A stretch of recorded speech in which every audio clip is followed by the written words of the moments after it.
Tara, gala. Tara, puntahan natin si Lorin. Di inaasahan ni Stephen na maiwan ang kanyang minifan sa park. At nung malapit na sila kina Lorin, doon palang napansin ni Stephen na nawawala ang kanyang minifan. At dali-dali silang bumalik sa park. At nag-aalala na si Stephen sa kanyang minifan. Baka siya ay mapagalitan sa kanyang nanay pag nalaman ito. Nakarating na sila sa park. Naalala ni Ivan kung saan sila umupo kanina sa park. At doon nila nakita ang minifan. Naiwan mo ata doon. Tara, natin yan. Tara.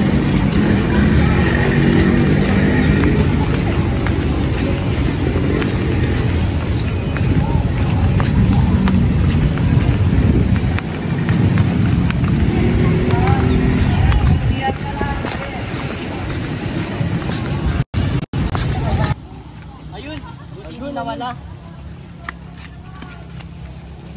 Mapagalitan ako ni mama. Buti na lang walang makakuha. Oo nga, kung hindi, patay ako kay mama. Tara, puntiin na natin si Aljo. Tara. At iyon na nga, nakita na ni Stephen ang kanyang minifan at bumalik na sila kay Aljur. Ang aral na natutunan, huwag basta-basta mangalimot ng mga gamit sa mga ibang lugar dahil kapag naiwala ito, ikaw ang magsisisi dahil mapapagalitan ka sa iyong mga magulang. Kaya dapat sinupin ang mga gamit na ibinibigay nila at ingatan silang maigi para hindi ito nawawala. May isang lalaki sa tabi ni Lorin at pinagmamasdan at pinakatititig ni Jane ang lalaki at gustong itanong ni Jane ang Facebook ng lalaki at ano kaya ang pangalan mo? Type mo, no? Oo, tanong ko kaya FB niya. Go! dali-dali silang lumapit sa lalaki. Tinanong ang Facebook ng lalaki. Ano kailangan? Ano daw po yung Facebook niyo? Bakit? Makikipagkaibigan lang po. Picture mo nung mamaya. At pinicturan nga ni Jane ang Facebook ng lalaki.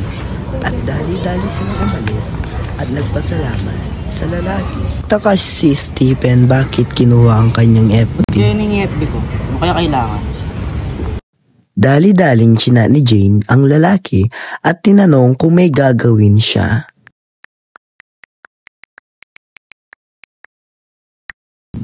At sinabi ni Jane na mag-meet up sila sa park kung wala siyang gagawin. Nagmamadaling pumunta si Jane sa park dahil atat-natat at galak na galak si Jane na makita ang lalaki.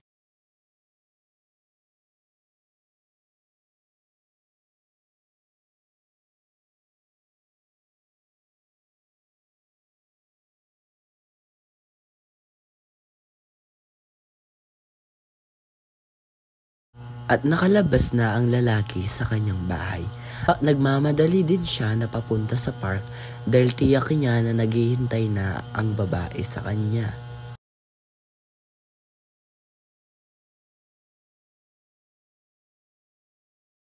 At tinanong na lalaki kung bakit nagyayaya ang babae sa park. Sinagot ng babae may sasabihin lang daw siya. Ano nga pala yun? Nahuli na doon kasi gusto na kita. Sorry, may girlfriend kasi. Pero ikaw pa rin nagpapatid ko ng puso ko kahit may girlfriend ka na. Sorry talaga, friends lang tayo. Dali-daling umalis si Jane dahil nasaktan si Jane sa nasabi ni Stephen at pumunta si Jane sa kagubatan dahil pinapapunta niya doon si Lorin upang maghingi ng advice at upang mag-open sa mga problema niya. Nag-chat si Jane kay Lorin na papuntaan ni Jane si Lorin sa kagubatan. Ay, nag-chat ako si Jane na paano kaya siya? Dali-daling tumayo at naglakad papunta sa kagubatan si Lorin dahil nag-aalala na si Lorin dahil iba ang kutob ni Lorin kay Jane. Iba ang nararamdaman ni Lorin, baka may madami na naman siyang problema or mabigat na naman na problema.